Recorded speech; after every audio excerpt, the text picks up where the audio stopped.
शंकर के मंदिर में प्रतिदिन जाने वाले को, और एक और चीज अपने स्मरण में रहे, अगर शिव के मंदिर नहीं जा सकते तो अपने घर में जो शिवलिंग है उस पर जल चढ़ाओ। और यदि आप अपने शंकर के घर में शिवलिंग पर भी जल नहीं चढ़ा पा रहे हो तो किसी बेलपत्री का वृक्ष हो, उस वृक्ष के नीचे भी जल चढ़ाओ। और कभी मौका मिल जाए, कभी भगवान शंकर की बड़ी करुणा हो जाए, भगवान शंकर की बड़ी उदारता हो जाए, भगवान शंकर की बड़ी कृपा हो जाए, बड़ी कृपा हो जाए, भगवान शंकर जिस दिन तुम्हारे ऊपर बहुत बड़ी कृपा कर दे, किसी सोमवार को 3 नियम बना लो। जिस दिन मेरा भोले बाबा तुम पर कृपा कर दे उस दिन सोमवार का एक नियम बनाओ कि महीने का एक सोमवार मुझे ऐसा करना है, 3 नियम धारण करना है महीने के सोमवार को। पहला, सुबेरे जाकर शंकर भगवान को 1 लोटा जल चढ़ाना है।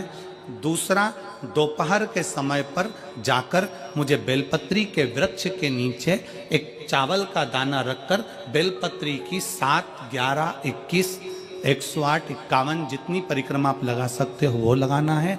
और तीसरा, बेलपत्री के वृक्ष के नीचे और शंकर के मंदिर के दरवाजे पर मुझे एक घी का दीपक लगाना है। बस ये 3 नियम जिसने महीने में एक बार ले लिया, समझ लो उसको पीछे हटने की जरूरत ही नहीं, वो आगे ही बढ़ेगा। महीने के किसी एक सोमवार का ऐसा नियम बना लो कि मुझे 3 नियम धारण करना है महीने के किसी भी एक सोमवार को। हम ये नहीं कहेंगे कि तुम सोमवार 5 पढ़ रहे हैं तो 5 को करो, 4 पढ़ रहे हैं तो 4 को करो, 3 पढ़ रहे हैं तो 3 को करो। तुम तो महीने का एक सोमवार का नियम बना। और मेरी जीजियों से, मेरी बेटियों से जो विदेश में रह रही हैं, जो कहीं बाहर रह रही हैं, कहीं बड़े शहर में रह रही हैं, जो रोज मंदिर नहीं जा सकते, हर किसी महीने के एक सोमवार को भी ये नियम निर्धारण करते, तो उनसे कहेंगे कि 3 महीने में एक सोमवार का नियम बना लो। 3 महीने में नहीं बना सकते तो 6 महीने में एक सोमवार का नियम बना लो। और 6 महीने में नहीं बना सकते तो 1 साल में एक सोमवार का ऐसा नियम बना लो कि मैं साल का एक सोमवार ऐसा रहूंगी कि सुबह सोमवार के दिन मंदिर में जाकर जल चढ़ाऊंगी, दोपहर में जाकर बाबा को एक अक्षत का दाना रखकर, अक्षत का मतलब है कि बाबा मेरी दिनों दिन उन्नति करना। बेलपत्री के वृक्ष के नीचे जो अक्षत रखा जाता है वो उन्नति के लिए रखा जाता है। शंकर के शिवलिंग पर जो अक्षत रखा जाता है वो रोग मुक्ति के लिए रखा जाता है। अशोक सुंदरी पर जो अक्षत रखा जाता है वो संतान प्राप्ति के लिए रखा जाता है। षडानंद कार्तिकेय की ओर जो अक्षत रखा जाता है वह हमारे बच्चों की सुख समृद्धि के लिए रखा जाता है। विनायक की ओर, गणेश जी की ओर जो अक्षत रखा जाता है वह हमारे घर में कोई मंगल कार्य आ जाए उसके लिए रखा जाता है। और जो पीठिका होती है जिस पे शिवलिंग रखा होता है, पार्वती जी का हस्तकमल, उस पर अक्षत रखा जाता है तो नारी के अखंड सौभाग्य के लिए रखा जाता है। अक्षत रखने का भी तरीका है। एक चावल का दाना कहाँ रखा जाता है, क्यों रखा जाता है, कैसे रखा। अब कई लोग कहते हैं गुरुजी ये शिव महापुराण में आप ये नियम बताते हो, तरीका बताते हो। हम तो उनसे कहेंगे डॉक्टर के पास जाओगे तो डॉक्टर भी गोली लिखकर ये नहीं कह देगा कि ये सारी गोली एक साथ खा जा। डॉक्टर भी कहेगा ये गोली सुबह खाना है, ये गोली शाम को खाना है, ये गोली दोपहर में खाना, ये गोली भूखे रहकर खाना। बोलो सही है कि गलत है? ये रात्रि को खाना खाने के बाद खा लेना, ये खाना खाने के पहले, ये नाश्ते के पहले। और सुनो, ये दवाई, ये वाली पीछे वाली जो दवाई लो ना इसको दूध से लेना, ये वाली जो दवाई लो ना इसको पानी से लेना। और सुनो, ये डब्बी है इसको पानी में मिलाकर फिर पीना। दवाई लेने का भी तरीका है, उसी तरह शिव महापुराण में एक एक अक्षत का भी तरीका है और एक एक बेलपत्री का भी तरीका है।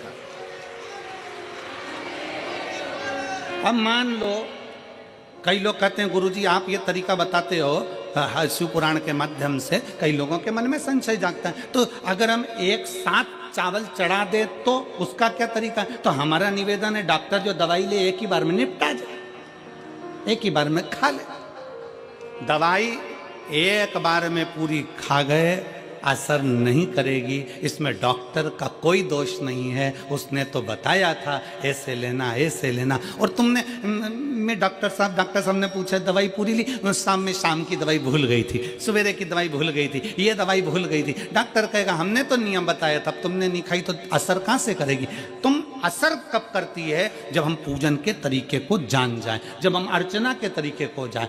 आप साल भर का एक सोमवार निकाल लो, 6 महीने का एक सोमवार निकाल लो, 3 महीने का एक सोमवार निकाल लो, महीने का एक सोमवार निकाल लो, अपने से दिल में बन जाए तो एक सोमवार ऐसा निकालो जिसके 3 नियम धारण हो। पहला, उसी सोमवार जिसको कर रहे हो उस दिन सुबह जल चढ़ाना। दूसरे, दोपहर के समय पर जाकर बेलपत्री के वृक्ष के नीचे एक चावल का दाना रखना और परिक्रमा बेलपत्र की जितनी तुमसे बन जाए, जितनी तुम्हारे शरीर की कैपेसिटी हो, जितना तुम्हारा शरीर चलते बन जाए।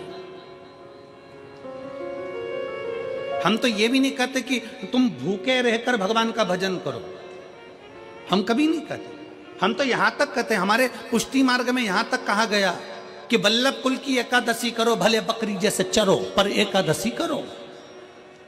हम तो यहां तक कहते हैं कि बहुत समय से कल मेरी एकादशी है, एकादशी है, एकादशी है, एकादशी है, पूरे घर को हिलाकर रख दिया, एकादशी है, एकादशी, एकादशी है। बहू टेंशन में, बेटा डिप्रेशन में, पति पपीता ला ला के, सेव फल ला ला के, मूंगफली का दाना ला ला के, काजू कतली ला ला के, सेव फल ला ला के, और सारा सामान, साबूदाना और खिचड़ी और ना चिप्स ना जाने क्या क्या ला ला के, बेचारा पति एकादशी आती है वो नौमी से चिंता में पड़ जाता है।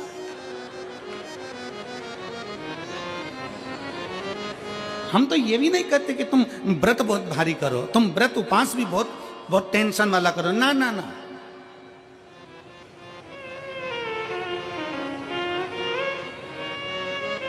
अपने को व्रत उपास भी इतना बहुत बहुत भूखे रह रहे हो, बहुत प्यासे रह रहे हो, और मालूम पड़े कि भगवान हमें मिलेगा, भगवान हमें मिलेगा।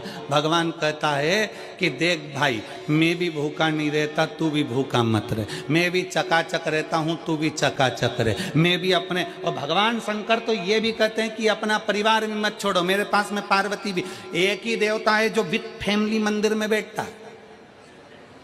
शंकर जी हैं तो पार्वती जी है, तो गणेश जी हैं, तो कार्तिकेय जी हैं, तो नंदी है, सब मंदिर के अंदर चाहिए। शंकर भगवान अपने पूरे परिवार के साथ। शंकर जी तो ये कहते हैं अकेले तुम क्यों रहते हो। शिव जी की एक बात अपने ध्यान में रखना, कितनी सुंदर बात है शंकर भगवान की, बहुत ध्यान में रखिएगा। आप जौहरी नहीं हो, हीरे को नहीं परख सकते। हम भी जौहरी नहीं है, हम हीरा को नहीं समझ सकते। पर भगवान शंकर ने पृथ्वी पर जिसको जन्म दिया उसको जौहरी बनाकर पैदा किया है, उसको जौहरी बनाकर भेजा है कि आप भले हीरा को न समझो चलेगा, पर अपने नजदीक में कोई दुखी है तो उसकी पीड़ा को जरूर समझना। भगवान शंकर कहते हैं उसकी पीड़ा का स्मरण।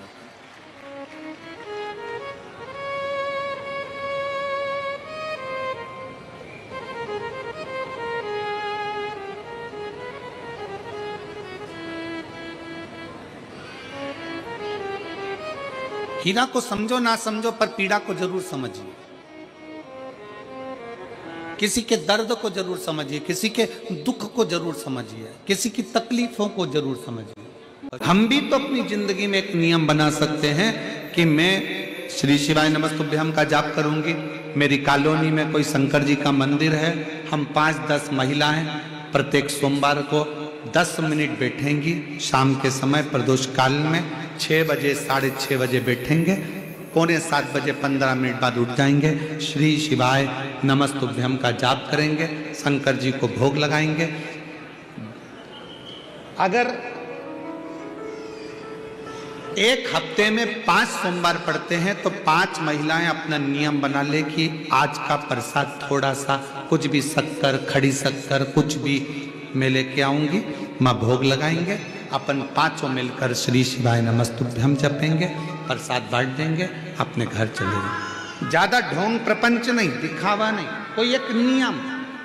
हमारे नजदीक में शंकर जी का मंदिर है, हफ्ते में एक बार नियम बनाएंगे, उस मंदिर में सफाई करेंगे। हफ्ते में एक बार नियम बनाएंगे, अपने नजदीक के शंकर के मंदिर को साफ करेंगे, क्लीन करेंगे। एक नियम अपने अंदर बनाओ शिव के प्रति।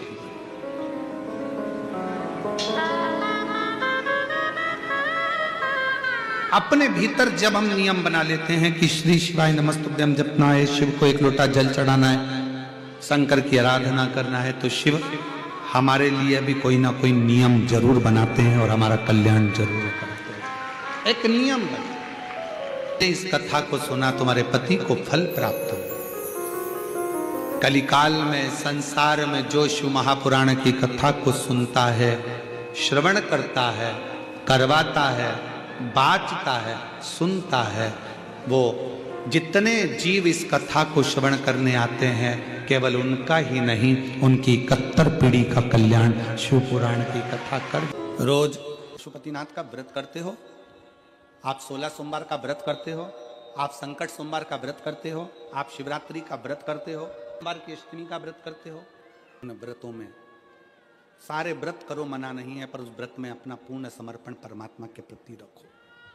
केवल खाना छोड़ा है, अन्न छोड़ा है, भोजन छोड़ा है, और दिन में सुबह से लेकर शाम तक 2-3 बार तुमने कुछ ना कुछ पाया है, वो व्रत हो सकता है आपकी दृष्टि में, पर हमारी दृष्टि में व्रत कौन सा है?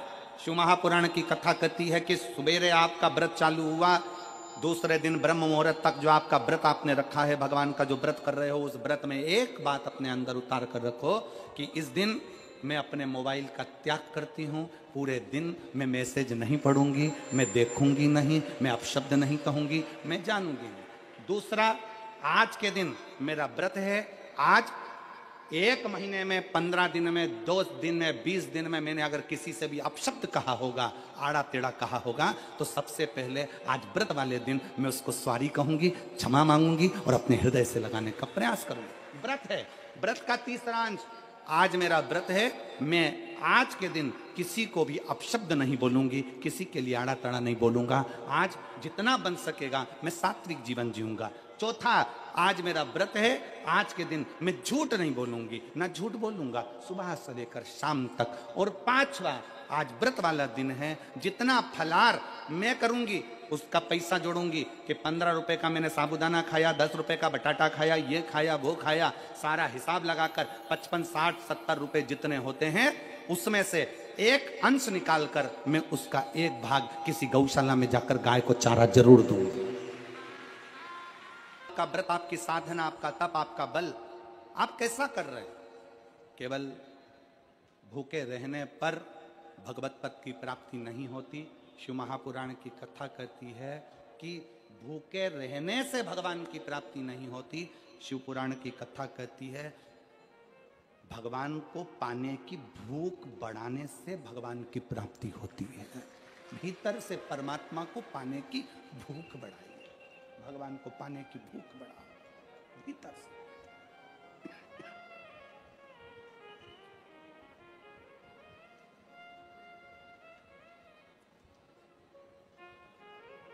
व्रत करो, मना नहीं, तप करो, मना नहीं, साधना करो, मना नहीं, पर उस तप साधना में, व्रत में परमात्मा को पाने की ललकता हो आपके भीतर, भगवान को पाने की ललकता हो आपके भीतर, भगवत पद को पाने की ललकता हो आपके भीतर, तो भगवान।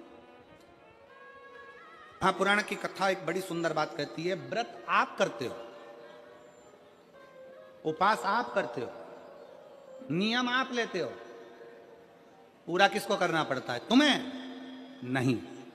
व्रत आप करते हो, उपास आप करते हो, नियम आप लेते हो, और पूरा देवाधिदेव करते हैं, भगवान शंकर करते हैं। बस इतना जरूर याद रखें कि जैसे कुछ प्राप्त हो भी गया तो शिव को धन्यवाद देकर शंकर के दरवाजे पर जाते रहना, यह हमारा कर्तव्य है।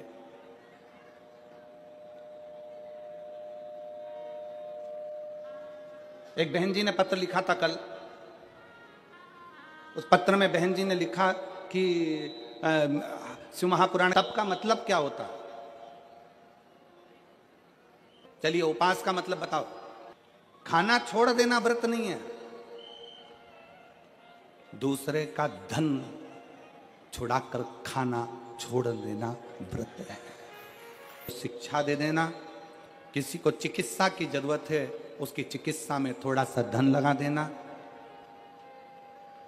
कोई रोते हुए के आंख के आंसुओं को पोंछ देना, किसी के दुख में खड़े होकर उसको खुशियां प्रदान कर देना, ये दुनिया का सबसे बड़ा व्रत है, सबसे बड़ी साधना, सबसे बड़ा मन साफ है तो सारी गलतियां माफ है, और अगर मन ही साफ नहीं है तो गलती कौन माफ करेगा भाई।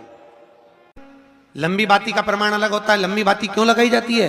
भगवान के मंदिर में दीप में, देवियों की पूजन में, लक्ष्मी की वृद्धि के लिए। कौन से देवता के यहाँ लंबी बत्ती लगती है और कौन से देवता के यहाँ गोल बत्ती लगती है, उसका भी प्रमाण वर्णन। किसी देवी की पूजन करो तो लंबी बत्ती आती है, कुल देवता की पूजन करो तो लंबी बत्ती आती है, किसी मंदिर में किसी देवता को लगाने जाओ तो गोल बत्ती लगती है, उसका भी प्रमाण है। लंबी बत्ती जहां लगाई है, अगर लक्ष्मी के सामने लगाई है तो लक्ष्मी की लंबाई बढ़ती है, लक्ष्मी की वृद्धि बढ़ती है। अगर कुल देवता के नाम की लगाई है तो वंश की वृद्धि होती है। इसलिए हमारे यहाँ अमावस्या पूनम को जो पाटे वाटे भराते हैं उसमें गोल बत्ती नहीं लंबी लगाई जाती है, जिससे हमारा वंश बढ़े।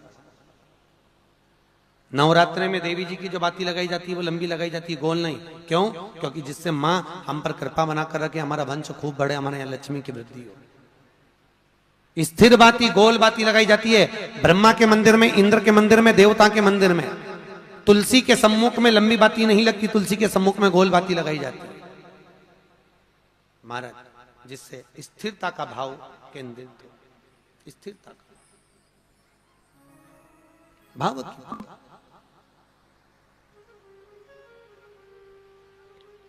पीपल के वृक्ष के नीचे कभी लंबी बाती नहीं लगती, बड़ के पेड़ के नीचे कभी लंबी बाती नहीं लगती, आंवले के पेड़ के नीचे कभी गोल बाती नहीं लगती। आंवले के वृक्ष के नीचे लंबी बाती लगना चाहिए। धन की वृद्धि, सुख समृद्धि। तुलसी के पौधे के नीचे लंबी नहीं लगती, गोल बाती लगती। बातियों का भी प्रमाण है।